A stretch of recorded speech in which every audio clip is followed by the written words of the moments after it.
Welcome to the CEO Tech Talks podcast, where vision meets impact. I am your host, Ambreen Ahmed. Each episode, I sit down with exceptional leaders who are shaping the future of business, technology, and transformation. This show is about more than just success. It's about clarity, purpose, and those bold decisions that light the way forward. Join me as we uncover the insights, challenges, and breakthroughs from today's most inspiring voices. Leaders who are redefining what it means to lead in a rapidly changing world. This is CEO Tech Talks. Let's dive in. Hi, Charlie. Thank you for jumping on. So nice to meet you. So where are you calling from? Kansas City, Missouri. We are in a suburb, but 5-10 minutes down the road, it's the country, and there's horses and a beautiful farmland. So really fun place, and we've got the Chiefs coming here in the fall. So hopefully we'll have another good season. That's kind of exciting here in Kansas. Wow, that sounds like fun. Well, it's great to meet you. Before we dive in, here's how the call will go. We'll start with your background and the industry trends that you're seeing. Then we'll discuss your current challenges and where you want to be in 6 to 12 months. Finally, we'll wrap up by exploring any new steps. And does that sound good? That sounds great. Okay, wonderful. Can you share a little bit about your role and how it fits into the bigger picture of GST specialty? Sure. So I'm one of the founders and CEO, run the business day to day. We looked at the business and said that we thought that there was an opportunity in the cyber insurance space. But if I back it up just a little bit to explain how we got there, grew up in St. Louis, not far from here. During college, I always worked in employee benefits for a large insurance broker. And I got my entree into insurance that way. And so it was very interesting and a good business. My junior to senior year summer, I ended up working on the trading floor in the Chicago Mercantile Exchange in the Eurodollar interest rate option pit. So I went from like building Excel sheets and Access database to yelling and screaming and, trading. And so it was a much different experience. And so when I graduated college, I went back to Chicago and worked on the trading side of finance. It was a great experience. And, I worked on the floor in the Chicago Board of Options Exchange in the S&P 500 pit. And I worked my way up to an electronic high frequency trading desk at a business called ICAP. And we were bond and foreign exchange brokers. So what that means is that if you were at JP Morgan and you had $50 million worth of swaps to sell or what have you, you wouldn't call your buddies over at Goldman and say, hey, I'm trying to sell some swaps here.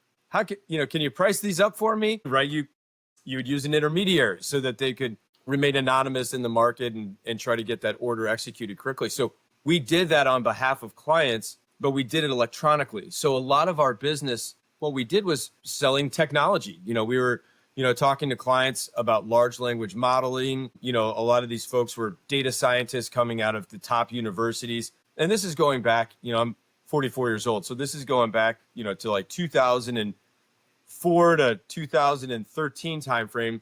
We were seeing what's now called AI happen.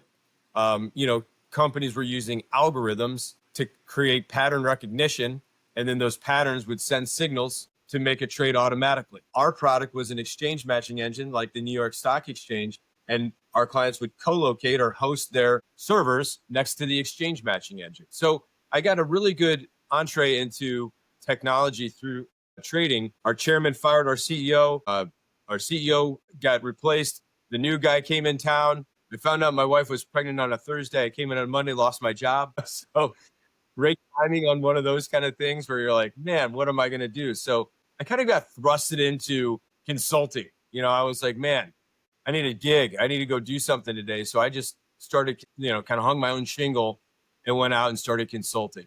And I did a myriad of different things, but I found where I was most useful was doing recruiting for those data scientists. Okay. That's what I was doing, up until, a couple of years ago. We were pregnant with our second kid, and we moved back to Kansas City, where my wife's from. And I was kind of going back and forth to New York and Chicago far too frequently. And so I was like, I need something else. And so I got into the insurance business. I remembered it from college. It was just a really awesome business that I witnessed at a young age. And I found that cyber insurance was an interesting place to build a business from, because it takes a specialization to understand the application of cyber insurance. I know you've got a big technology background, great technology background.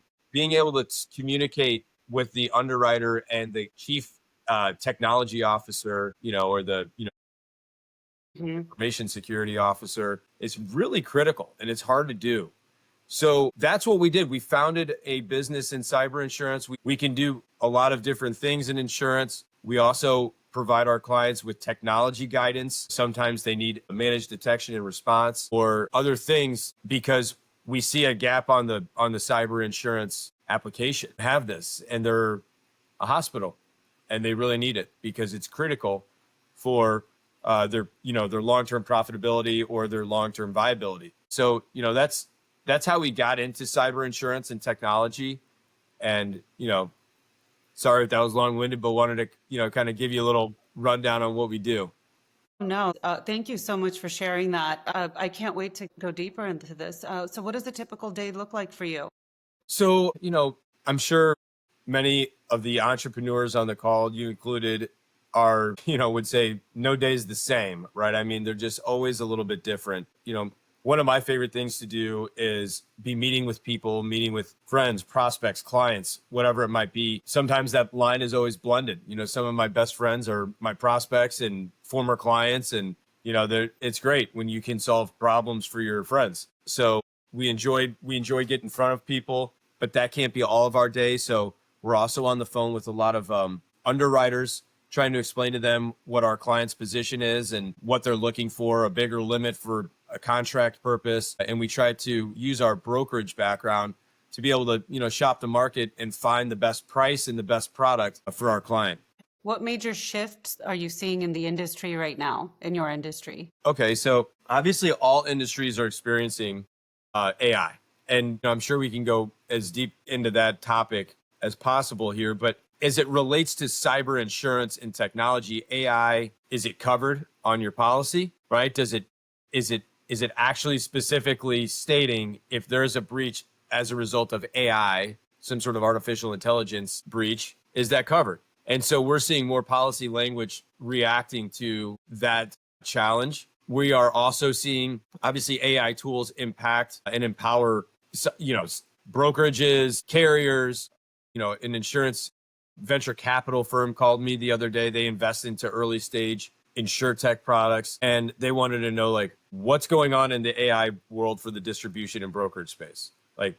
What should we be investing in? So you've got investors paying attention to it. You've got insurance carriers trying to figure out how to protect, the policyholder with some specific language. You've got, tools being developed. So obviously that seems to be the fastest thing that's changing within our.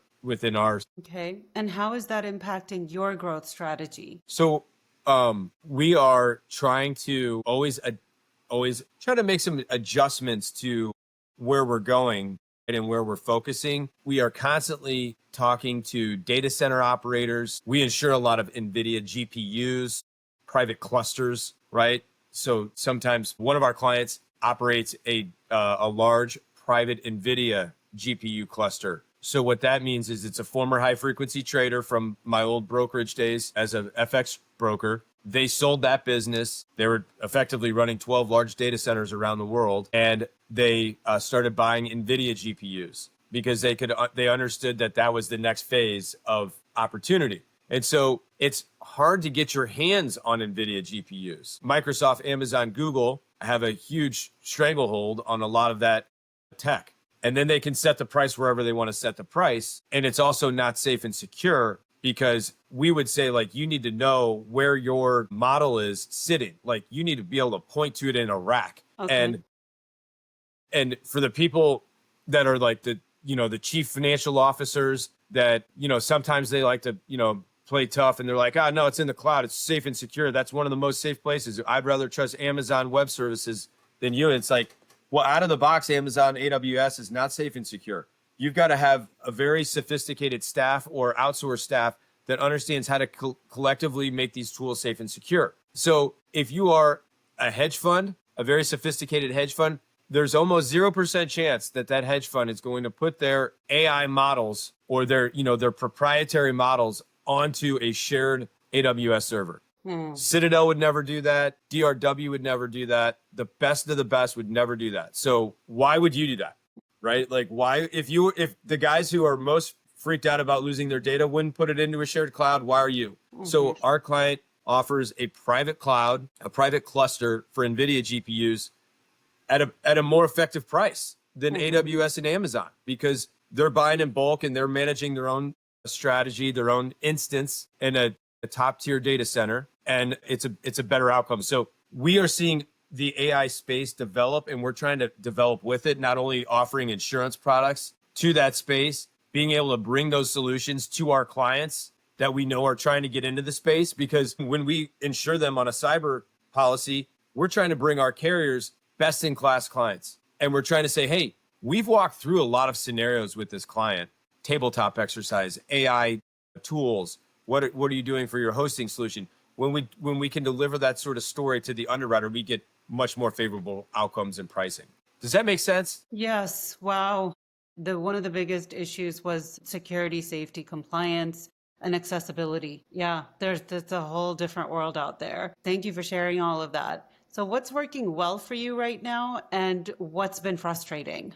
So it's a great question. What has been working well is we're in our fourth year. So we do have a bit of name brand recognition at this point. Not that we're sort of heavy hitter, but once you tell your story for a couple of years straight, people start to remember you and think about you. At least we hope. So that's been going well. We've onboarded dozens of accounts over the last several years, and we renew most of them. So that's a good thing. Right. So that's going well. What I would say we want to improve upon, gosh, when you're a small business, there's so many things you want to improve upon, humbly speaking, because we're not large enough to put all the systems in place that a bigger company can. It's tough to buy all the technology tools and resources that you would like to have at your fingertips, because you can't buy everything because you have a limited budget.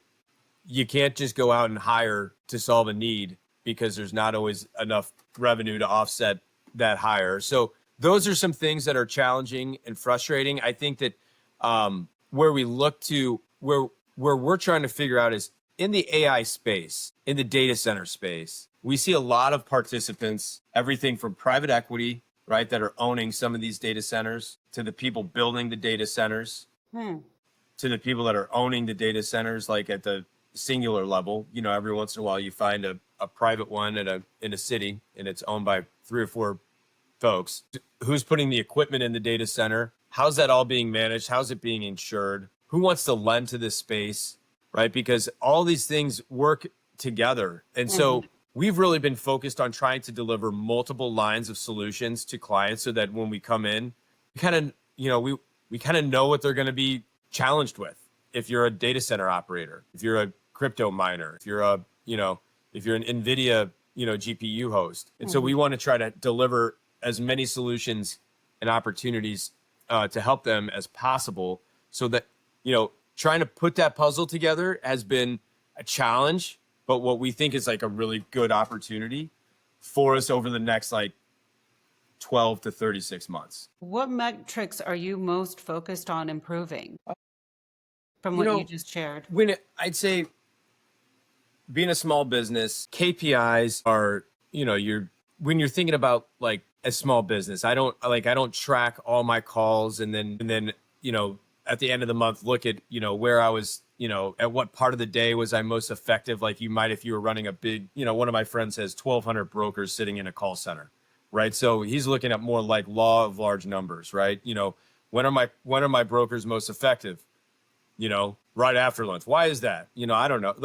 You would try to dig into the numbers on those KPIs and try to figure out how to tweak and move the needle. I think we instinctively know it's always more shots on goal. If you want more revenue, you got to get in front of more people, right? It's making sure you're getting in front of the right people. And sometimes I love to cook, and sometimes it matters where you get your meat from. If you get it from my wife is a huge farmer's market person. You pick up your meat from a farmer's market, and it's organic and it's been kind of cared for correctly. It does taste much different than if you go buy it at the, the one that's been like injected with a bunch of hormones and it's just artificially, fattened up or what have you. So Absolutely. it tastes different. It really does. I was a non-believer for years, but what goes into the recipe, right? Choosing who we're going after from a lead generation standpoint is critically important, but when you're a small business, you have to try to kind of get in where you fit in, because if we go after just the giants, if we call them Blackstone, right? They've got Marsh McLennan and Aon and, the top guys on the planet are kind of already there, right? So we have to know where to position ourselves. That's always interesting, as a sales guy, is trying to figure out where to spend my time, which is going to be most effective. Absolutely. So where do you want to be in 6 to 12 months? I think that we would like to be bringing a full technology and risk management solution to our lower middle market clients we think that have a lot of needs. Think about clients that have about 500 employees or something in that, plus or minus range, 1,000 employees, right? Like we've got a hospital not far from you, 1,000 employees. We think that it's a good opportunity to help them improve some cybersecurity and alongside the cyber insurance. And it's always fun to try to help out those organizations. We've got a large animal health clinic that, we're trying to help across the country deploy tools into. And so we're looking at the data center space, saying, hey, we've got some data center opportunities, folks that we know that might want to sell their share in a data center. Other folks that are looking to build data centers, they're the actual folks that move the dirt around. We know we've got a prospect that is building the data centers near ports on the coastline, and we're trying to figure out how to bring our technology and insurance solutions to them so that they can operate most effectively. Okay. So if you could solve one major challenge today, what would that be? Gosh, I think being known to be able to the AI insurance risk management, thought leader, and the person that could bring the right risk management tools to that space. If we could do that right, I think there's a lot of opportunity for our business over the next cycle. Okay. How could you do that? So on the AI space, as we've discussed with like NVIDIA GPUs, those need to be insured, especially if there's debt on the actual product, on that, right? So we can get the insurance for it. We understand clients are going to be deploying AI models. We want to help our clients deploy them safe and securely, so we can help our client that's got the NVIDIA models find new clients. We can help the data center operator who's trying to figure out other clients to get inside their data center or to ensure the data center in totality. To bring all those solutions to those data centers is what we're looking to develop and to deploy over the next cycle, because that's where we think that there's a huge growth opportunity. Okay. So some of the challenges that you mentioned, is that an industry-wide issue or is that specific to your business, like lead generation? Or you mentioned one of your friends has a call center, 1,000 folks, and monitoring of logs, et cetera. So are these issues that you're seeing out there specific to you or an industry-wide issue? So cybersecurity is industry-wide, right? And it's just picking up steam. So you've got great experience on working at world-class organizations, Microsoft, Salesforce. They're taking cybersecurity incredibly seriously, as they should. And then, if it's a hospital, they're taking it pretty seriously. But what we've also noticed is that there's certain companies that want to take it seriously, but it might not have hit their radar screen yet. It might not be in the budget yet, right? And so we know that cybersecurity is a problem across the board. Only about 50% of companies that are kind of like lower middle market and under have cyber insurance. That's a big need, so delivering those cyber insurance, that's like right out of the bat, we can at least get the company insured if there's a disaster. And then let's go work on a roadmap on how to bring you guys up to speed on cybersecurity. That's a little bit harder lift, right? It's not easy just to get a company, to say, okay, we're going to adopt an MDR tool and have a managed SOC. And, it costs money. It takes, resources, but we think it's highly critical for all companies to be doing this, and it's not going away. The hacking and the technology is not going the other No, it's direction. not. Well, Charlie, thank you so much. This has been amazing. Just in this podcast, everything I've learned about you and your business is phenomenal. Thank you for sharing these insights. And some of the things that you've mentioned, as far as lead generation, for instance, that's something that, I have been working on with folks, and it is the number one pain point and challenge in folks' businesses. Thank you for joining CEO Tech Talks. I hope today's conversation sparked new insights and inspiration for your own leadership journey. Until next time, stay inspired, stay visionary, and keep leading with light. Brought to you by Neura AI Consulting.